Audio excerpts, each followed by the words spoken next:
para sa'yo na bumitiw. Sorry, wala akong ibang masabi. Gusto ko mang ibalik ang nakaraan o gumawa ng paraan. Alam ko, wala na akong babalikan.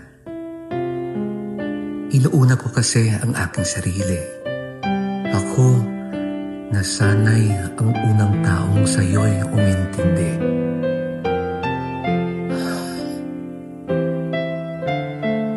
Kung nasaan ka man ngayon, sana ikaw ay masaya. Kahit sa piling ka na ng iba. Anong nangyari sa ating dalawa? Akala ko noon